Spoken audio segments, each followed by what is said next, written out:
Hey, I have just a few announcements, and we'll get right to the main reasons that we're here. The first one I need to make is that we are presently in our membership renewal campaign. This is really important, particularly with some of the midterm elections that are coming up, which are of particular interest because of the redistricting. The redistricting has changed the game a great deal. Previously, very safe blue districts are not as safe anymore. Conversely, there are previously safe Republican districts, which are vulnerable. So these first elections of the newly redistricted jurisdictions are going to be a really big deal, and will set the tone for the next 10 years, really. So, sorry, I have a cockatoo who's contributing to the conversation here. Joining now and getting involved now is going to be particularly important. So if you haven't joined, please, you can do so on Act Blue. Marcy is kind of leading our charge on that. If you have any questions at all, thank you. If you have any questions at all about membership, please, you can direct them to me or Marcy, who's up there with the blue background. That's fitting, blue background. We have different kinds of memberships, different levels of memberships. We have memberships for couples, individuals, students, and so on. So everybody, please join. If you're here attending this meeting, as far as I'm concerned, you ought to join if you haven't. I'm not going to say any names here. So that's my first announcement. My other announcement is going to be that every year we nominate a member of the club to receive what's called the Bosworth Award. This is for extraordinary service and for someone who really reserves recognition. This year we have nominated, and it was a unanimous nomination, Michael Finland. Sometimes Michael can't make it because of his job, but Michael is absolutely a stalwart soldier. He is what I wrote in our nomination form. He's part of the glue that holds the club together. He's chairman of our endorsement committee. He recently put together a panel on the upcoming sheriff's election, which is very important. And the panel was so well received at our meeting that one of the other Dem clubs asked Michael to repeat it in front of their members. So Michael, I can't think of anybody who is more deserving of it. So he has been nominated for the Bosworth Award in that regard. We are going to start out the meeting with, we have present two candidates for the new Congressional District 42 here today, Brandon Mosley and Will Rollins. This is going to be a very short hello introduction. They will be back when we start the endorsement process, and we'll have more of a chance to talk to them in depth and find out more about their platforms and who they are and what they want and why they're running. But I told them they could each have a couple of minutes here to introduce themselves to us today. So Brandon, you contacted me first, so I'm going to let you go first, and then Will, you'll have your shot. So Brandon, you got a few minutes. Go ahead. All right, thank you, Stephen. Thank you. Well, everyone, my name is Brandon Mosley. Thank you for having me, and I have the pleasure and honor of running for the California 41st District. We started this campaign back in May. We've been able to build an amazing grassroots campaign, the likes of thousands of people across the district and across the country supporting our campaign, and nearly 25 elected officials supporting our campaign, some of them being Lisa Middleton, Christy Holstich, and Sabrina Cervantes, to say a few. But really, I tell people this campaign didn't start back in May. It started nearly 30 years ago, and not saying At 5 years old, I was trying to run for Congress, but nearly 30 years ago, Ken Calvert ran and won and been sitting in the seat of power, preventing progress for nearly 30 years. And Dr. King says that we're at a crossroads. He said that back in 1968. He said we can go one or two places, community or chaos. And right now with Ken Calvert, he's leaning and taking us towards chaos by lying January 6th against democracy, clear. But the Democratic Party, we want to go towards community unity, where there's going to be a diverse cloud of people that's going to carry the day at the end of it. But I truly believe that when my parents came to Riverside County, we came here with a dream in mind. And I started servicing people from the very day I started preaching at the age of 6, mentoring people. And that's where I fell in love with service. And Dr. King that says that anyone can be great because anyone can serve. All you need is a heart full of grace and a soul full of love. And I think it's time for us to send someone great to Congress, not great because of money, not great because of position, great because they love serving people at the end of the day. I went to school, a college back in LA, and I was the first to go to college in my family. And I went to college on this thing called a Hope Scholarship. And this Hope Scholarship didn't come with any money. It came with me hoping and praying that I was going to find a way to pay for college. And I started working at Nordstrom full-time, 40 hours a week. But all of a sudden, this thing called the Great Recession hit, and I found myself taking out loans that I'm still paying for today. I was in my apartment trying to figure out how I was going to pay for books and pay for groceries all at the same time.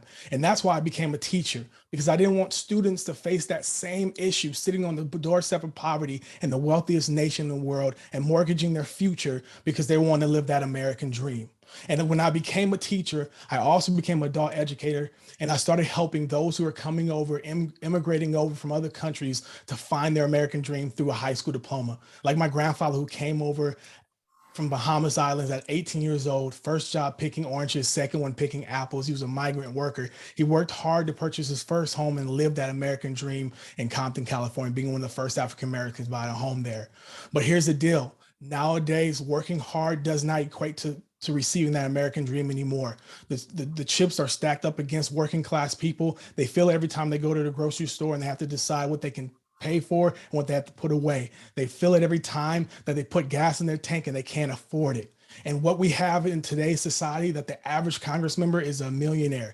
And we have millionaires making decisions for working class people and billionaires trying to race to space. This is not where we need to be in America today.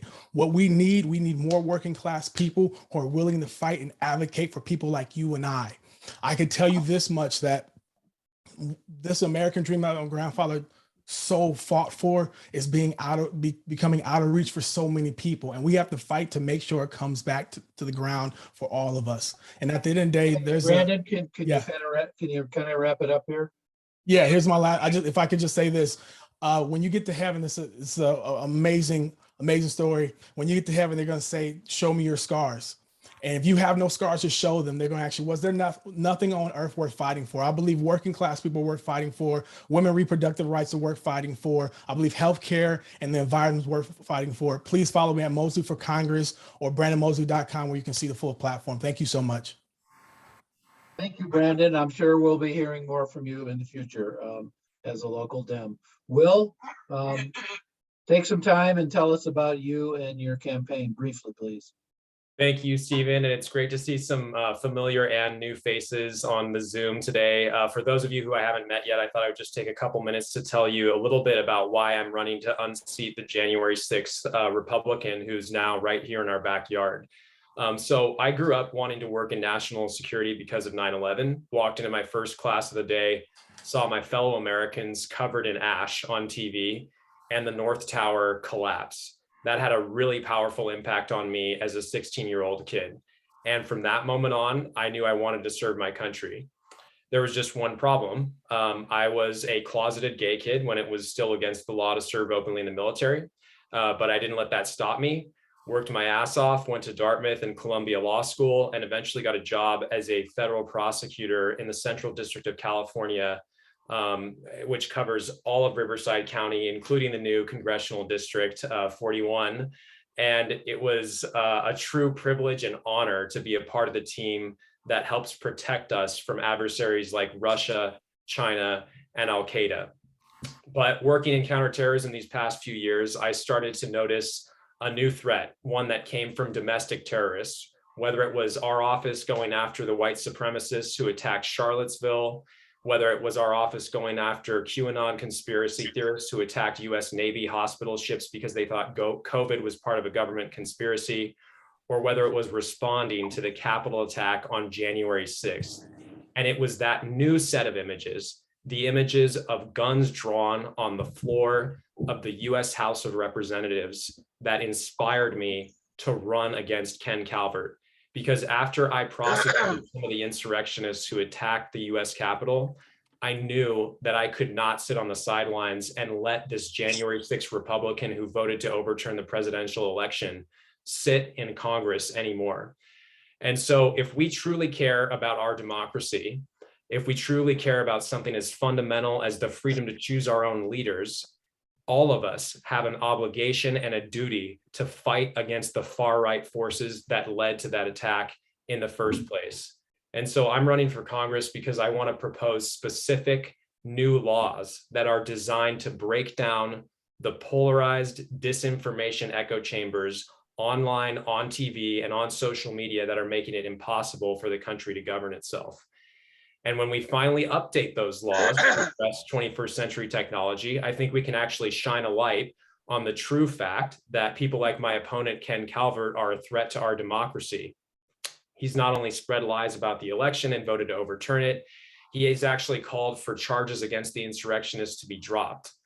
And of course, not only setting aside his post-January 6th reaction, he's got one of the worst records on climate, worst records on LGBTQ rights. He's against basic universal background checks for guns, and he's anti-choice. So I left my job to run for Congress because I think we need a new generation of leaders to step up and fight for the United States against Calvert's brand of far-right extremism.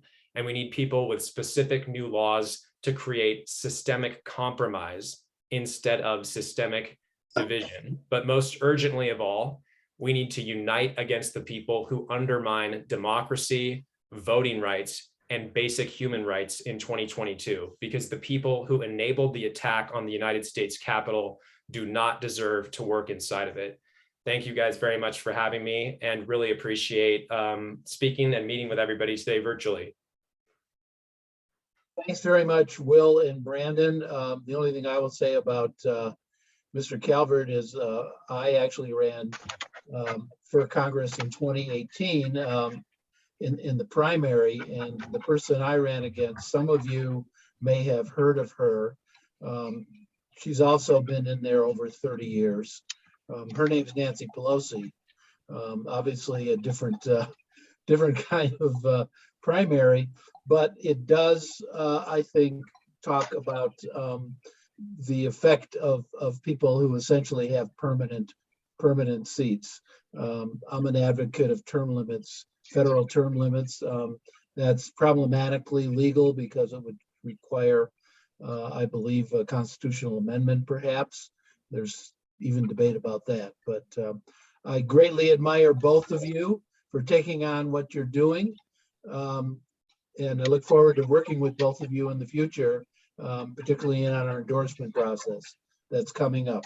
Thank you very much. You're welcome to stick around and listen to Rabbi David Lazar, who's a fabulous speaker.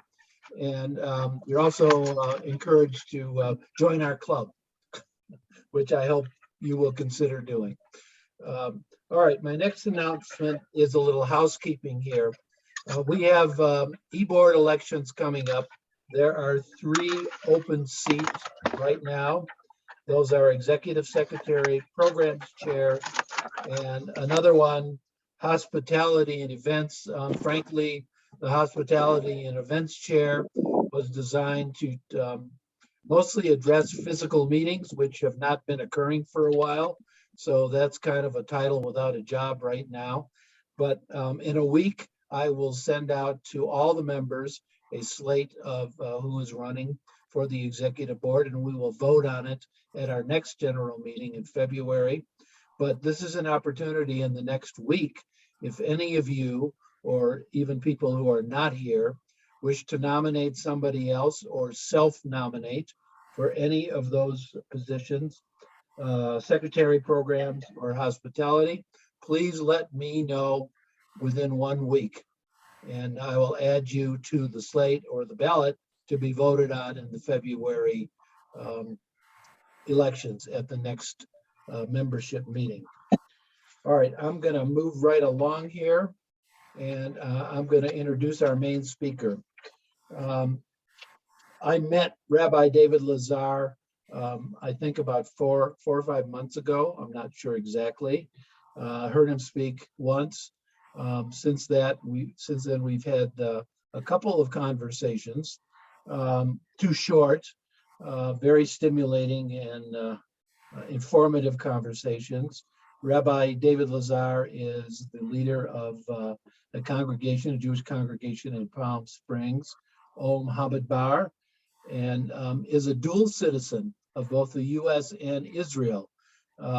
He served in the Israeli Defense Force, and I think he brings a rather, if not unique, certainly highly unusual and extraordinary view of the world and the topics he's going to talk about, which of course are always timely, but especially timely in light of the fact that what happened in Texas a week ago today, which just underscores the importance of what Rabbi David has to say. So without further ado, I'm going to turn it over to Rabbi David, and afterwards we'll have an opportunity to ask him any questions or make any comments. David? Thank you. Thank you, Stephen. Thank you for the invitation, and thank you to the club for meeting on this Shabbat afternoon, Shabbat Shalom, this Saturday, Sabbath day. That's our way of saying happy Saturday, everyone. I want to say first and foremost, before anything else and anything comes out of my mouth from this point onward, and piggyback on what to Brandon. Brandon said that when you get to heaven, they're going to ask you to see your scars. We have a story in our tradition from 18th century rabbi in Poland whose name was Zusha. And he used to say, when I get to heaven, they're not going to ask me how come I wasn't Abraham, our father, how come I wasn't Moses, our teacher. They're going to ask me, how come I wasn't Zusha? How come I wasn't myself? And from my point of view, it's about trying to be the best that I can be as a person and not trying to be someone else. And I say this because I speak only in my own name today. This is not in the name of the rabbinate of the Jewish people. It's not in the name of the conservative movement, which is a misnomer, but I'm a rabbi ordained in the conservative movement. It's not in the name of my organization, Or Hamidbar, which means light in the desert. We're a 501c3, and as you well know, we can't be involved in political things as an organization, but as a private individual, I do have a lot to say. And it's not so much about who to vote for between these two fine candidates who we met just a few minutes ago. It is about values and issues. And as Stephen mentioned, everything became a little bit more real after 1 week ago, when a colleague of mine found himself with 3 of his congregants being held hostage in Texas. And you all know the story. And you also probably know that this is now being considered unanimously by FBI and all government officials to be an act of anti-Semitic hate crime and terrorism.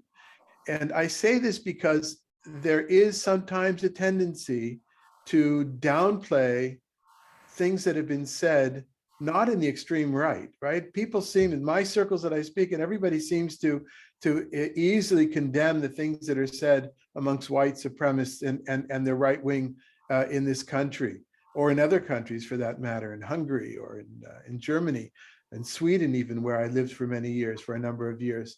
But in this country, often there seems to be sometimes an excuse for anti-Semitism, which it does exist in the left. It's not about does it exist in the left as much as about the right. I'm not the right person to answer that question. I just wanted to point out that it does. And when somebody says that the Jews can control things like letting a convicted criminal out of jail, out of an army jail, or other kinds of things that have to do with laser beams from heaven controlled by the Rothschild family, whatever it might be, these are anti-Semitic tropes. And I'm sure I'm not saying anything new to anybody here, but to remind us that anti-Semitism does exist on the left as much as it exists on the left as it does on the right, without saying it as much. And here's the challenge. The challenge is that many would have you believe that in order to be a supporter of Israel, you must negate any kind of criticism of Israel. And I guess what I'm here to say most of all, and this is, I think, the meeting point with Stephen when he heard me speak in part of a series I was giving in Idlewild called Is Reality, about a real view of what Israel is. We were talking about the parliament that particular evening. A month later, we were talking about the settlers. And next month, we'll be talking about the ultra-Orthodox. Not to bash Israel. There was an immediate reaction in the community up on the hill in Idlewild that, well, is he going to speak positively or is he going to speak negatively? That dichotomy is a false dichotomy. I want to first establish my street cred when it comes to Israel. I lived there from age 18 until age whatever, for 40 years basically, right? I was away for 40 years, but I was in Israel for 36 years, and then 4 years in Sweden before coming back to this country 7 years ago, or 6 or 7 years ago. I left when I was 18. I moved to Israel, not because I disliked the United States, but because I bought into the Zionist vision of Jews living in the Jewish land, in the historical Jewish land, building that land, settling that land, and providing a refuge for Jews, especially after the Holocaust, but refuge for Jews from all over the world who could not necessarily be free to be Jews without persecution where they were. And that's the story of our people. Of course, that's the story of many people. And in this country today, and I'll have more to say about this in just a few minutes, in this country today, it's far more, the suffering and the persecution is far more, in my view, the story of others in the United States than it is my own people, the Jewish people in this country. And I bought into that dream so much so that after serving in the army and a study program for 5 years, I went to settle in the Gaza Strip in a legal fashion, part of the government. Some would argue that government was acting illegally, but as opposed to illegal from an Israel point of view, settlements at the time, I went with a few of my friends and we established an agricultural commune in the Gaza Strip where we lived, my wife and I, for 2 years. We farmed the land. And it wasn't until then, 82 or so, I began to revisit my political views, my religious views. At the time, I thought that Jews had a biblical right to the entire land of Israel, the biblical land of Israel. And in many opinions, that includes the Gaza Strip. In my mind, every Jew needs to support Israel. In my mind of my late teens, early 20s, a good Jew lives in Israel, but a best Jew works the land of Israel. I bought into the romanticism. But then I kind of grew up. And I'm not saying there's something ultimately wrong with that kind of romantic look at the state of Israel and building land and farming the land. But when that leads to a blindness as to the suffering of Palestinians, and Palestinians not only beyond the Green Line, but Palestinians living in the pre-67 borders of the state of Israel, not to recognize that the democracy is not all that it is supposed to be according to the way that the state of Israel was founded, then to turn a blind eye to that, to me, is unjust. It doesn't mean that I throw out Israel entirely, but it does mean that I'm willing to criticize with love and with loyalty. I spent a lot of years in the army. In Israel, you do reserve duty for many years until I was 42.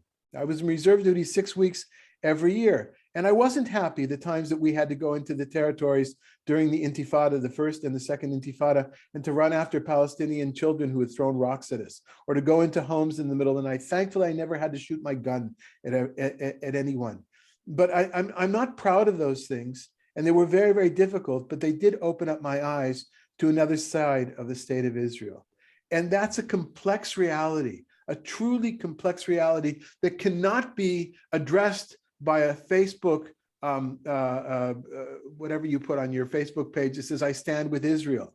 It's far more complex than that. I stand with Israel. I also stand with the Palestinians. I stand with self-defense, but I also stand with human rights. And I think that is my main message more than anything else. It's a very complex picture, It needs to be looked at in a complex and a complicated way. So if, for instance, when I first got to this country in 2015, the issue was the deal with Iran that President Obama was trying to push through. And there was this perception that the Jewish people of North America were against it. And that is, there is an organization called Aipac. Many of you know it well. Maybe some of you are members, I don't know. But Aipac kind of led the way in saying that a supporter of Israel can only be against this. And while Bibi Netanyahu at the time was against this and went to the UN and did all sorts of, I think, unhealthy things, relationships between Israel and the United States, there were many, many military minds and security experts in the state of Israel at the time who said, no, this is the best thing we can do. And I'm not here to argue whether a new deal is the right thing or not. I don't know enough about it. All I know is that when I was here, a politician who was running for re-election, came to my office one day before we were about to start the service to tell me how much the other guy was not really devoted to opposing the missile deal that he was. Just assuming, it amused me that he just assumed that I was on board. And I didn't have a talk to him because I didn't really, it wasn't important. I had to start a service, but I was absolutely in favor of that deal, even though perhaps the vast majority of Jewish organizations in this country were against. There was one organization, however, that was steadfast in its support of that deal and many other deals, and that's J Street. And if you don't know the name J Street, I'd like you all to know that. J Street is a pro-Israel, but also pro-two-state solution, which means it's pro-Palestine as well. A political organization which exists in Washington and has branches all over. Dr. Zendel has been active in the organization, others perhaps here as well. And J Street is important because it is a purely Jewish voice that says, no, there's another way. It's not all or nothing. It's a complex reality, a complicated reality.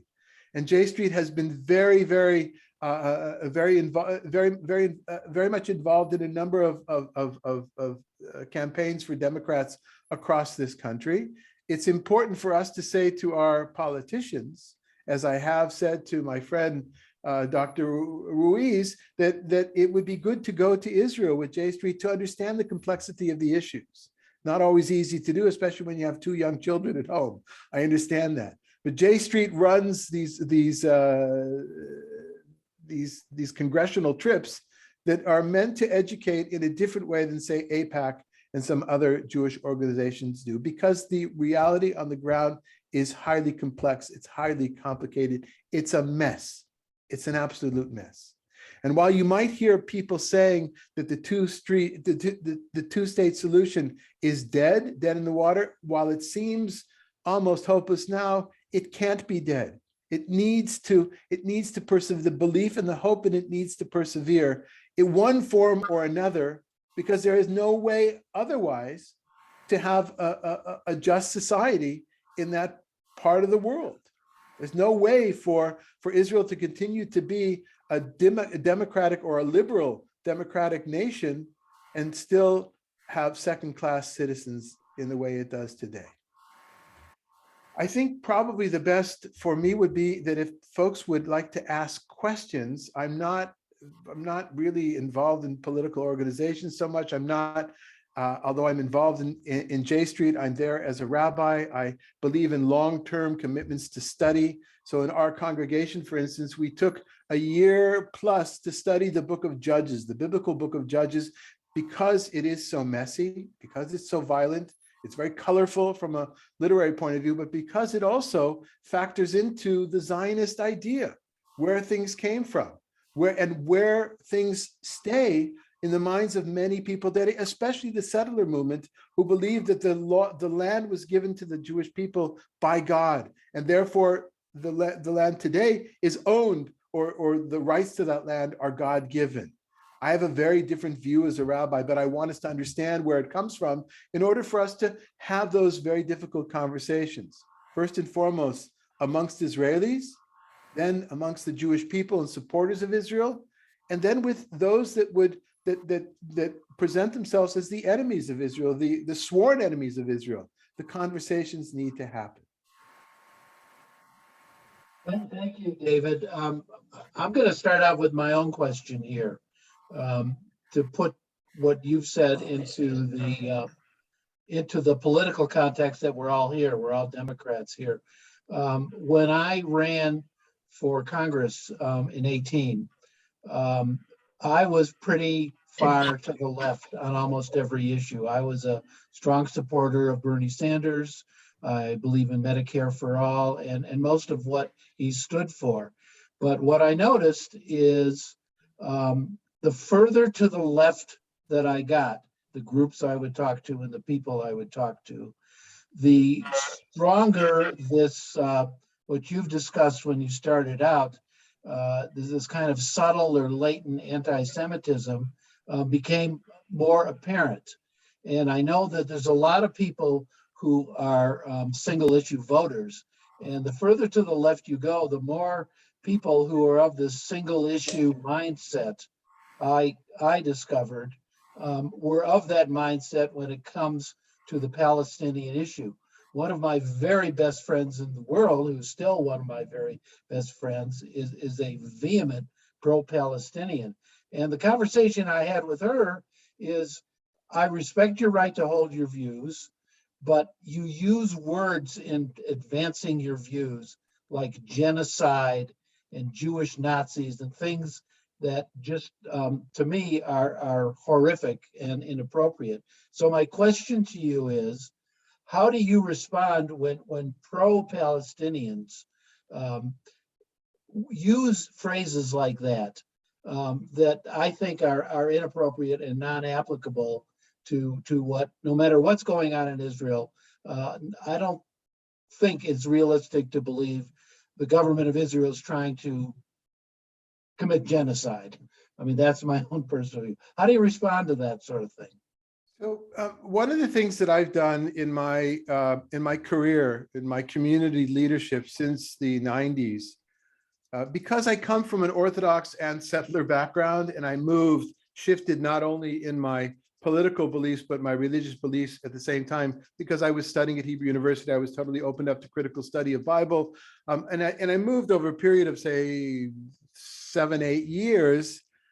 I found myself, because I know the language and the thinking of the other side, I found myself avoiding the confrontational panel type approach that you often find. For instance, I rarely agree to be on a panel of rabbis or a panel of clergy when it's an issue that's debated issue, because to me, that's not real communication. That's who has the sharpest tongue, and it's about rhetoric, and that's important, but I'm not attracted to that. And so I don't get into arguments with, I also don't have confrontation. I don't meet Palestinians that would accuse me of genocide, because I'm not on a campus. When I go to the local mosque for Jummah, for the Friday afternoon prayer, which I do quite often, not in the pandemic, but before the pandemic, because I feel it's important for us to pray together. And I know a little bit about the liturgy of Islam. And I wouldn't say I have close friends there. I have one member there is a friend. The imam, the one who was acting as an imam earlier in my tenure here, was a colleague, somebody I could pick up the phone to. But still, that I have never been accused. I don't know if they know I'm an Israeli or not, but that's never been said to me in the context of my visits to the mosque in Coachella, right? So I'm out of that way. If it was to be said to me in a calm conversation, I would absolutely explain, as you began now, that words like genocide are very, very tricky. They're very dangerous words as well, to put things into perspective. That being said, all that that needs to be corrected. And there are people like Deborah Lipstadt. May her confirmation hearing finally get done, and may she be in the job. She is perfect for that kind of work. And it's essential that we have people like that can do that. But for me, I also think that we as Jews, we need to take a deep breath and calm down a little bit. And I mean, no offense to anybody here. I know at least one of you, I know how important the memory of the Shoah, the Holocaust is. It's important to me as well, as you can imagine. But we don't have what's the word I'm looking for? Monopoly. Monopoly, thank you. We don't have a monopoly on suffering. We don't. Not as a people, not as individuals. And even last week, as horrible it is, and as horrible as a few years ago in Pennsylvania or in Poway, as horrible as those things are, there are equally and far more horrible things going on in Black churches and on the streets all across the United States and in other parts of the world. That we need to put things into perspective. And we can't always continuously claim you have no right to call us into question because of the Holocaust, for instance, or because missiles are coming over from Gaza. Yeah, it's not so simple.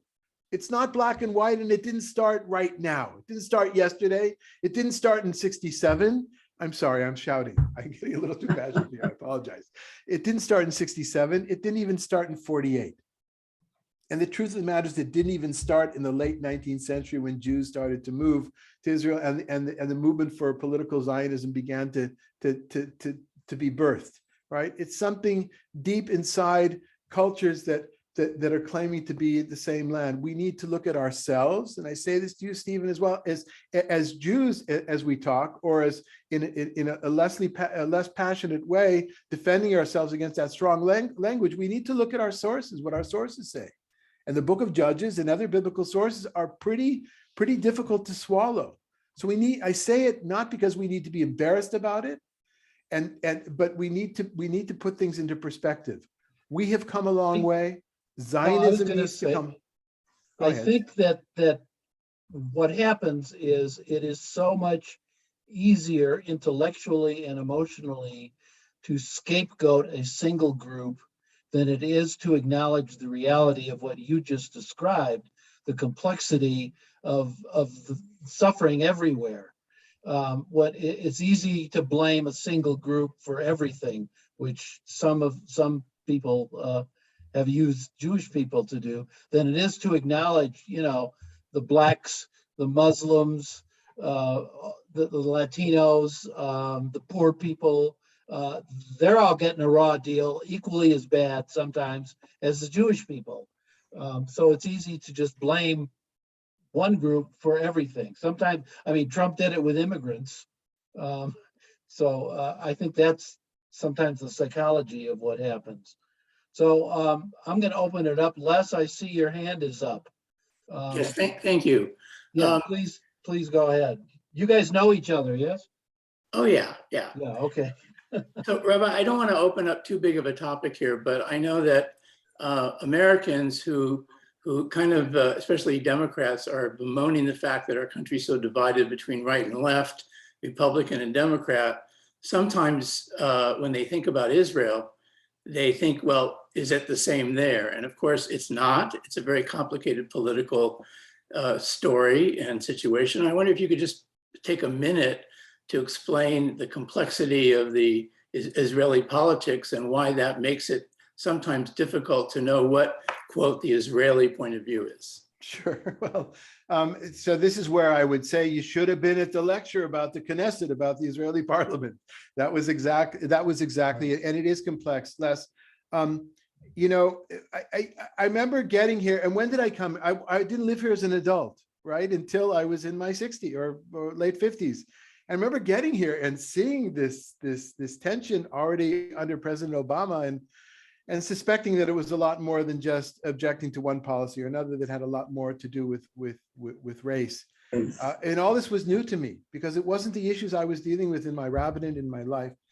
And then seeing that people were no longer socializing with each other. Members of the same synagogue wouldn't go out with because of different views. Of course, things got a lot more difficult and ugly through social media.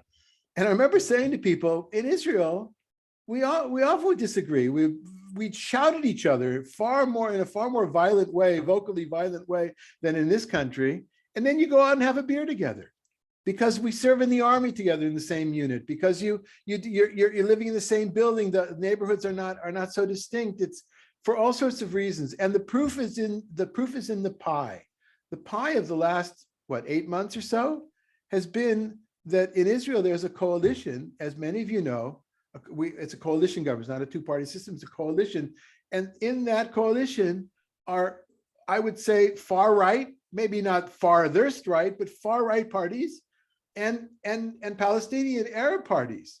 The party that I voted for all the years in Israel, Meretz, the left-wing party, is in the same coalition as somebody who is fighting against all the things that Meretz stand for, and they're figuring out a way to make it work. Not true. They've all come together because of their hatred or this dislike of Bibi. And if Bibi is barred from politics now, as very well may happen because of his legal issues, then the coalition might very well fall apart. But that's why it's just so much more complicated. And not only is there no, let me leave it at that. Let me leave it at that. Okay. I'm gonna Patrick and then Dale. Is that? That's me. All right, Patrick, you ask your question and then we'll go to Dale.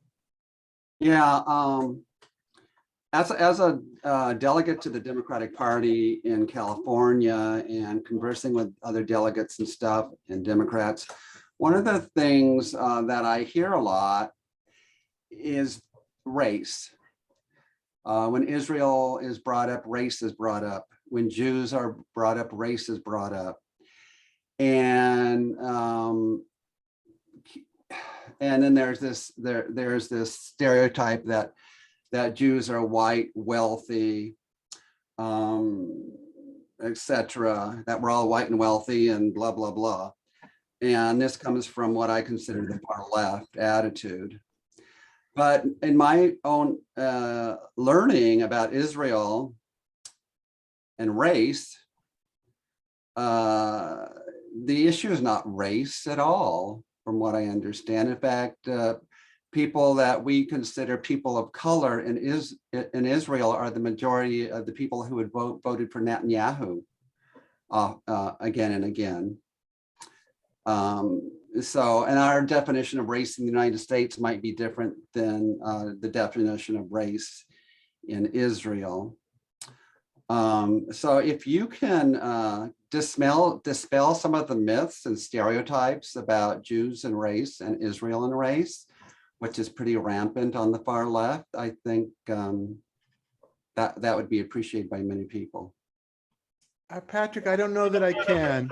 I'm not sure I entirely understand and follow it, because they're very, very different realities. You said that those that are well, I will explain to what you said about that. Much of the support for the right in Israel comes from those Israelis that have a Mizrahi background, which means an Eastern background. There are Jews that came to Israel, in many cases were brought to Israel, in some cases they were brought almost against their will, if you can believe that, in the late 40s and in the 50s from countries that were Islamic countries, North Africa, Iraq, Iran, to a lesser degree from Turkey, from Yemen, for instance, and that's very complex because they were absolutely treated as second-class citizens. That I say absolutely, and any history book today will tell you that in Israel, by the Ashkenazic, that is the Eastern and Central European, not aristocrats because they had money, but because they'd been involved in the Zionist process. Nobody had money at the time in Israel, but they were the establishment. And so the reaction to that, it took a few decades, but the reaction to that was in the 80s finally, where they finally kind of, already in the 70s, bubbled up. In fact, one of the groups called themselves the Black Panthers. They took the name from American history, and so that created a very different kind of a dynamic. But race, Patrick, is very much part of it, very much part of it. And when Ethiopian Jews were brought to Israel, although I'm very, very proud of the fact that happened and it's still happening almost now, it's just finishing up right now. Ethiopian Jews have been treated poorly in the state of Israel. And all the more so, by the way, refugees, economic and political refugees from Africa who are not Jewish. So race, unfortunately, does play the same way, but it plays in a different way. Race is also in Israeli politics and society, but it plays out in a very, very different way. Yeah. And then, by the way, on top of race, you have religious issues, those that are more traditional, those that are less traditional, and those who are part of the Mizrahi, that part of Israeli population who is the majority, not just the majority of Likud supporters, of the right-wing supporters, but the majority of the state of Israel. They tend to be more traditional from a religious point of view, not necessarily Orthodox, but more traditional. So it's extremely complicated. And then you have lots of policies that are set in Israel, back to Les's comment before. And I'd forgotten that the first time I gave that lecture about the Israeli parliament was actually in Les's house, but it was a few years ago. I'd forgotten that in Israel, because of this complexity of parliamentary coalitions, if one party has the thing that they really want to happen and they hold the linchpin to the coalition, they get it. Whether it has to do with Orthodox law, Orthodox Jewish effect on the law, or whether it has to do with the settlement movement, or many other things. So I can't dispel it. What I will say also, Patrick, is that very often you hear in the Jewish world, I hear amongst my colleagues, rabbinic colleagues, that they're adverse to hearing the fact that Jews are part of the white, have white entitlement, right? In this country, to my view, Jews are very much part of the white part, not white supremacists, I would hope, but we're very much part of we're white in this country. I don't think that we're ethnic in that way. That's my own view, and I know many people differ, but so. Yeah, I didn't really want to hear that. What I wanted to hear was that not all Jews are white. That's what I wanted to hear. Patrick, you probably should have said that. 30% of the Jewish population in the United States, it's people of color, and people have this stereotype that all Jews are white and wealthy. And it's not true that all Jews are white, because 13% identify as people of color in the United States. So that's what I was referring to. Now, then you probably should have said that, Patrick. Please go ahead. Next question. Gail, would you like to ask a question? I would, thank you. First of all, I'm so thankful that I came and I listened to you today. I have been troubled by the relationship or lack thereof between the Palestinians and the Jews. And when I hear of not so nice things happening to the Palestinians, I get angry and I say, when does this change? When does it get better? When does this stop? And I, of course, feel the same way about the way my people are treated here in the United States of America. I'm troubled by it. It hurts me to my soul to see anyone discriminated against because of who they are. I had nothing to do with being born Black. Neither did the Palestinians being born Palestinian. And I'm glad to hear you say that you are involved in working with the groups. What's going to happen? How does this improve? How does it get better? Okay, so I put in the chat links to something from J Street about two-state solution, and Representative Levin of Michigan's bill that I personally asked Congressman Ruiz to support. Not getting a lot of support from many of the Democratic members of Congress. Maybe it just takes a long time, but more than anything else, it's important to raise some of the issues, and you can read more about that in the link in the chat box. The second link is a group of Jewish Israelis and Palestinians who are trying to think, okay, how might this work? When you read that document, you may say, roll your eyes and say, oh, that's never going to work, but it's got to start someplace. And that's one place that it might start, figuring out, okay, we have these facts on the ground. How do we do it? You can't just simply press a reset button. Everybody can go back to the way it was before 1948 or before 1967, or how it was in 1881 when the first Jews escaped the pogroms in Eastern Europe to come to Israel. I mean, some did, right? But there are people that think about it. And another thing, Dal, is there are some organizations, they're not a lot, but I'm sorry, it's Dale, not Dal. I don't have my glasses on. So, That's okay. okay. There are organizations, not a lot of them, and some of them are literally persecuted by the previous Israeli government, funding cut off, sometimes by Israeli or by American Jewish organizations. They're left out of the circle because they're perceived to be a fifth column, if you will.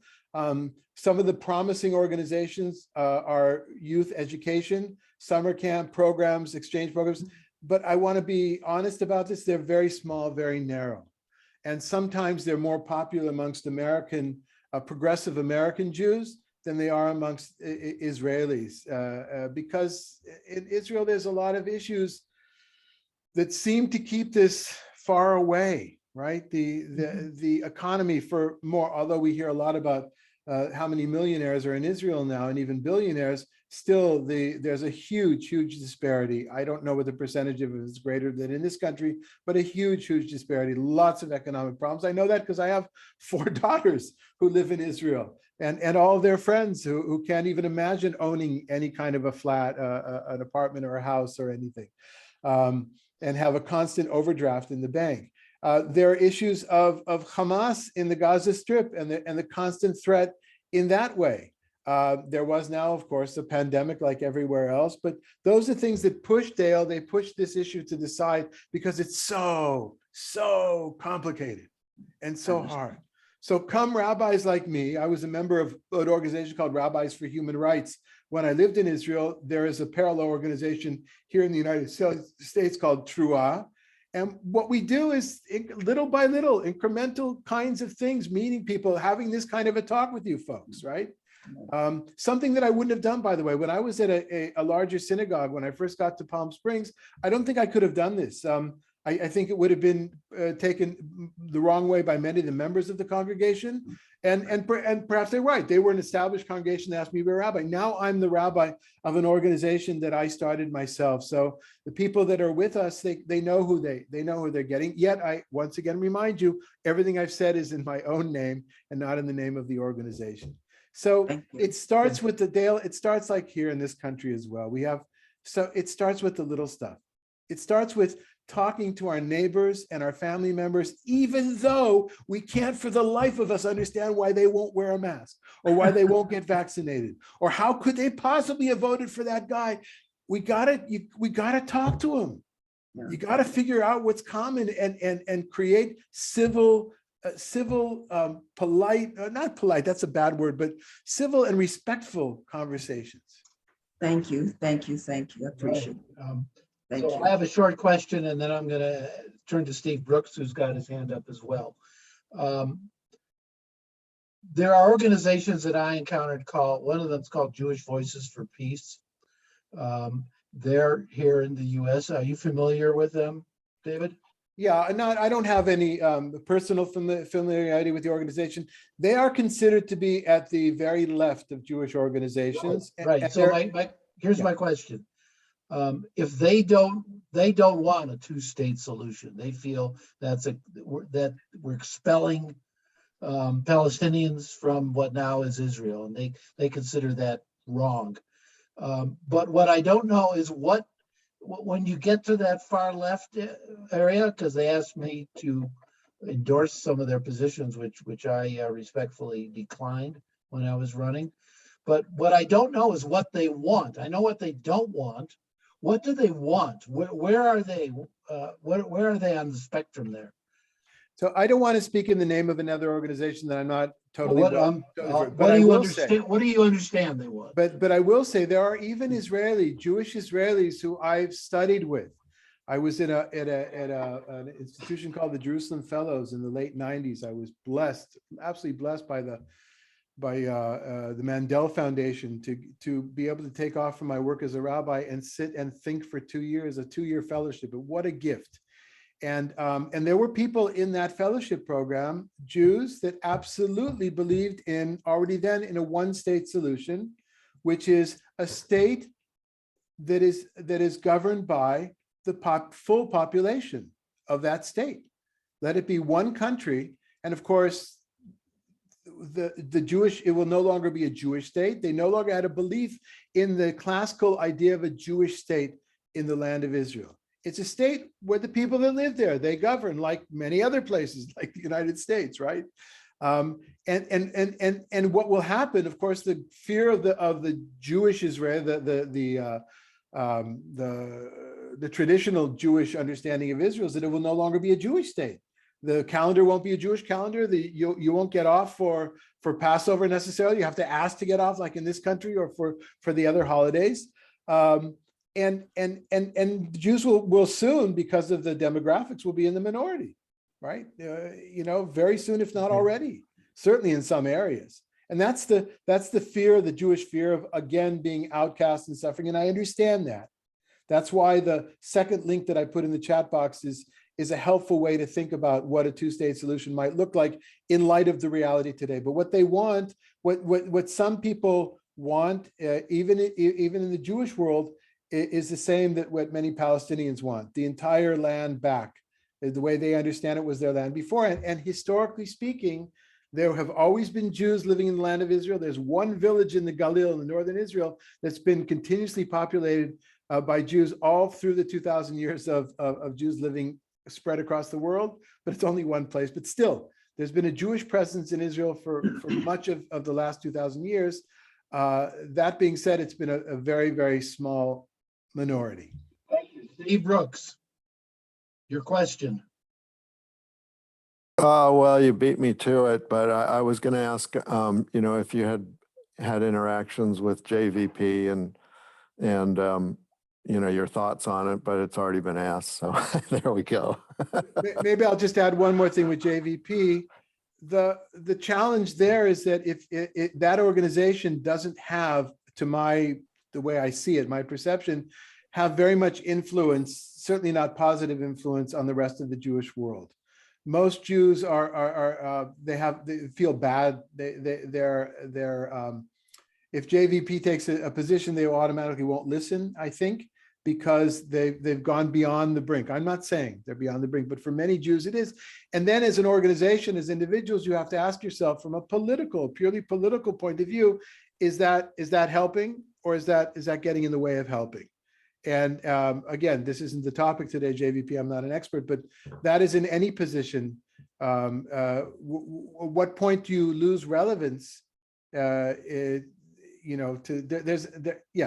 what point do you cease to be relevant to the group that you're trying to influence? Well, can I just say, I think there's a difference opinion in the community about the practicality of a two-state solution that has changed over the years to become less and less of a practical solution because of the number of settlers and so on and so forth, that the facts on the ground have been purposely moved in that direction, making it sort of a fantasy of having a two-state solution as opposed to it being more of a realistic thing 30 or 40 years ago, or, after 1967, say. So I think there is some disagreement in the community on whether that's really a fantasy or a real possibility, something that could actually happen. Oh, absolutely. And so that's why I put those two links in the chat box. One is I think it's a fantasy to think that the Two-State Solution Act is going to get voted on, approved anytime soon. But that's a statement in putting it out there by Congressman Levin. But the A Land for All is, many people will say it's naive, totally naive, but it's an attempt to take into consideration the facts on the ground and to still come up with some sort of a solution, which in the eyes of those, and I count myself amongst them, still feel will be better than a one-state solution. All right. Wow, I could listen to this. This is very good discussion, in my opinion. And I think it serves a very good purpose. There's an old saying that almost everybody's heard of, which is you put 5 Jewish people in a room and ask an opinion and you'll get 6 or 7 different opinions. This is a good example of that. I think there's been some provocative discussion, and but that's not bad. That's not always bad. So we are just past 3 o'clock. Unless anybody has any more questions, and you're welcome to ask, I'm going to wrap it up.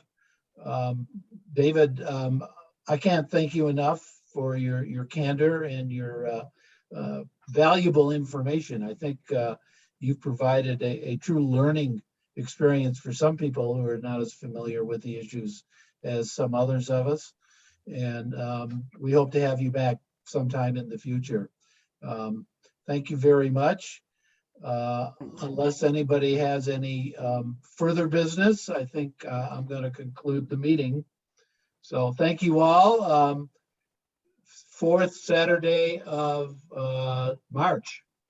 February.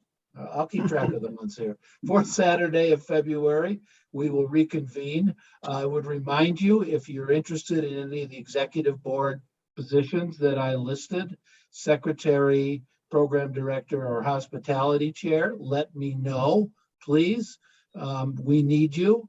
The club is doing fine. We're robust. I think our last few meetings have been particularly good, and we want to continue to be as robust as we have been. Thank you very much. Goodbye to all. Bye. Thank you.